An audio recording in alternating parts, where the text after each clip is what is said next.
Good morning and welcome back to the West Ham Network. This is your West Ham Daily. And if you're just joining us, you'll be going through the emotions last night. I mean, the roller coaster of emotions you can't quite possibly imagine, and it just continues as a West Ham fan. At some point last night, Betfair, the betting company, decided to suspend all bets on David Moyes to be sacked as West Ham manager, with West Ham apparently closing in on securing a short-term 6-month loan deal, or whatever you want to call it, on Rafa Benitez to come in and take over on David Moyes. I think the fan base jumped on this, and there was that element of, depending on what side you're on, or if you think it should be stay or should it go. But a lot of people kind of took that bit of knowledge and went with it, and I get that to a certain extent. But there's been so many occasions that when they suspend betting, that that particular incident doesn't work, or hasn't happened, or it's delayed. So they've obviously received quite a few bets and therefore large amounts of money, and they suspend the bet. It's since been announced that from very good sources and very reputable journalists that this is not going to happen. It's not going to happen at least until after the Everton game at the weekend. So, and also, again, what you're seeing is a mixture of fans so conflicted in what they want. So many fans are different, and everyone has got a different opinion. So some people are saying that they would back Rafa. I would back any person that took over West Ham. Of course I would.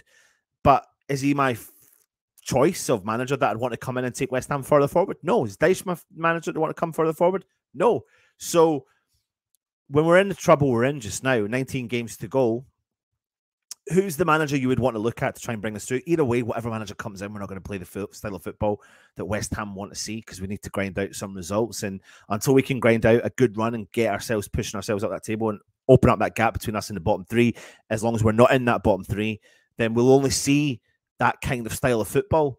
And who's the manager that's going to do it? I just don't see the board twisting yet. But we'll have to wait and see for that anyway as we move on. But today's is all about some of the information that's coming out, obviously, and all the kind of transfer rumours and you name it. It's, again, relentless, left, right and centre. It's non-bloody stop with the West Ham news. So we'll move on to the first one, which is Arsenal are looking to sign Declan Rice in the summer and are optimistic about their beating their rivals Chelsea, who have been long admirers of the midfielder. Of course, he was previously there as well. Rice is Mikel Arteta's top target and could and probably will end up becoming, if he does leave and go to Arsenal, their record signing, beating the £72 million that they'd paid for Pepe if the deal was to go through. Now, the players understood, apparently, according to sources, to be open to the potential move. Now, I think that's because we know the situation under Declan Rice, and we know what potentially is going to come his way come the end of the season. A dramatic turnaround of fortune, 19 winning games, winning a competition, qualifying for something. We know what's going to happen when it comes to Declan Rice. And Arteta is keen to bolster his midfield options for the long term. And the West Ham captain at 24 has a wealth of domestic and international experience and would be ideal. And Rice apparently has been told that would fit into Arteta's future plans. Now, Chelsea are potentially, and will always do, fight Arsenal for Rice, and may feel buoyant after outbidding them for the recent Ukrainian signing Mudryk, and who joined Graham Potter's side from Shakhtar Donetsk on Sunday, having been widely expected to end up at Arsenal. And their interest in his long-standing and their clout in the transfer market under the new ownership of Bowley and his consortium is beyond doubt. But an inquiry for Rice in August was knocked back, and even though that they were expected to make a formal bid, it never came. Manchester United are also expected to take close interest in Declan Rice's situation. Arsenal do appear to be favourites to complete a deal at this moment, sitting 8 points clear at the top of the Premier League. They feel confident of being able to offer him Champions League football. Rice has not experienced that at West Ham and is more concerned with digging us out of relegation this season. But Arsenal's need for top-level options alongside Xhaka and Partey has been a long-standing concern for the Arsenal fans. and they still expect to be active in the transfer window this month as they aim to consolidate their league position, but have no problem waiting until the summer to get their man, and that is the only time he's going to be leaving the club. So for any Arsenal fans that are watching right now, the only inclination you're going to have of Declan Rice leaving the club will be the summer. So don't you be worrying about him just now. He's a West Ham player, and he will be for the foreseeable future. It's not ideal for us as West Ham fans, though, to see this, to hear this. It's not great. He's our captain of the club. He's been such a great servant to West Ham. But we, in order to keep these players, we need to offer them a higher standard of football and qualifying for tournaments and winning competitions and winning things. So, nothing's always dead set. Arsenal may falter, but they're looking good right now, but they may falter. There's still good, solid 19 games to go, so things can change. So at the halfway point, they're in the best position they want to be, and we're not. And that's as simple as that. It's as simple as that. So leave your comments in. Let me know what you think. If you are an Arsenal fan watching right now, let me know your thoughts on Declan Rice. Would you take him? How much would you take for him? One thing I want to say is, as long as West Ham survive in the Premier League, we do not take buttons for this guy. He is, and if anyone is watching, he is phenomenal. He is by far one of the best players in his position in the world, and I'm not even remotely joking you. You're talking about a player here that for the last 2 seasons, if not more than that, has been given West Ham 8s and 9s week in and week out every single week. And even this season is our standout performer when we've been underperforming as a team. He is a ridiculous human being, a fantastic player, great servant to the club, very respectful of the situation, passionate, cares. Is he captain-esque? Not sure yet. It's too early days. We've not seen much of his captaincy so far. But I can only dream and hope that he wants to stay at West Ham. I'm living in cloud cuckoo land, but it would be amazing for us West Ham fans to know that we could build upon this 24-year-old who we brought in once he was released from the Chelsea Academy and put our arm around him and taught him about football. Pellegrini gave him his chance. David Moyes has just elevated what he's done at West Ham since he's came through the ranks from a young lad, and he's a fantastic, fantastic player.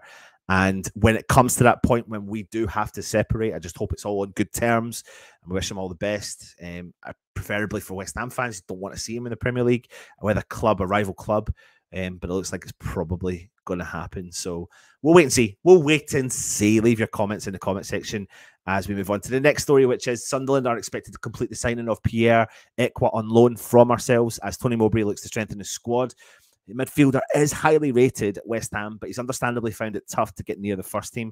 Therefore, a temporary switch is seen as the next best step in his development. And according to several reports online, a switch to Sunderland is on the cards. Now, the update states that a deal is expected to go through, and it could be of one of up to potentially 3 new signings for Sunderland before the January transfer window shuts. But the importance of bringing in a midfielder may have increased certain options for they need to. That's the increased and the importance of bringing a midfielder in January, because they've had a big injury to one of their players, and they've allowed the player that was injured was Embleton, and then Matete was allowed to leave from Sunderland as well. So they're short in that department, and it remains to be seen if the move for the former Chelsea youngster is finalised. But Mowbray will surely want to get this sorted ahead of Sunday's trip to Middlesbrough, as they look to close the gap on the top 6. So that will be an interesting one, but I think it's a good move. It's not nice to always hear of a young players leaving the club, but this would probably be a loan deal. And yeah, good to see him. He's a big unit. He's a big unit. I've seen him in person. He's a big lad, young. He looks really fit. He looks pretty effective when I watched him in the training sessions twice over 2 summers. And it'll be nice to see what he's capable of doing in the lower leagues. I think that's what they need to do. They need to go out and get some game time and get some experience behind them if they're not going to break through to the first team as well. So put your comments in. Let me know your thoughts on that. Now, last but not least is that West Ham apparently rejected a bloody loan offer from Chelsea for Mickey Antonio, according to reports. Now, they are struggling, Chelsea, with a lot of injuries at the moment in time. Broja suffered a long-term knee injury in a friendly last month, while Pulisic and Raheem Sterling are also out. And with several attacking players out and the available ones struggling on the pitch, Chelsea have been active in the transfer market. And after a huge spending spree last summer, Bowley has already spent over £130 million this month. £130 million this month. Yes, you have heard me right. So Chelsea obviously beat Arsenal at the last minute to the new signing of Mudryk, the Ukrainian winger from Shakhtar Donetsk, for around £88 million. Yao Felix came in and was brought in from Atletico Madrid for an £11 million loan fee, but was sent off in his debut, making him unavailable for 3 games, one of which has been played. And Kai Havertz is leading the line ahead of Aubameyang, and Potter has tried to bring in Antonio. According to several reports, they made a shock loan offer for the 32-year-old until the end of the season. But the report claims that they inquired about Antonio and asking West Ham if they could sign them on loan, but West Ham absolutely refused to look at that deal. Apparently, though, West Ham are keen, if there is a decent offer, to move Antonio on, not in a negative format, but I think when you're talking about a player who's 32, who's probably, his trajectory is maybe going one way, maybe, and you can generate some form of income and a decent amount of income for this player. The difference is we can't sell unless we bring in certain players. So you're hearing the rumor about Moffi, you're hearing the rumor about Danjuma. If you bring those two in, then I have no problem with letting Antonio go. But right now, it would be a ridiculous decision for West Ham to consider letting Antonio go unless you've got some other options coming into the club. So we will have to keep an eye on that. There you go. Short, sweet for you today. Man, we're in for an interesting roller coaster ride this week. We're in for an interesting roller coaster ride for the next 6 months. There's so much to get through as a West Ham fan, whether it's positive, whether it's negative. We just need it to be positive. That's what we need to be. Thanks for watching. Stay safe. Join me at 5 o'clock for the Hammers headlines. Come on, you are.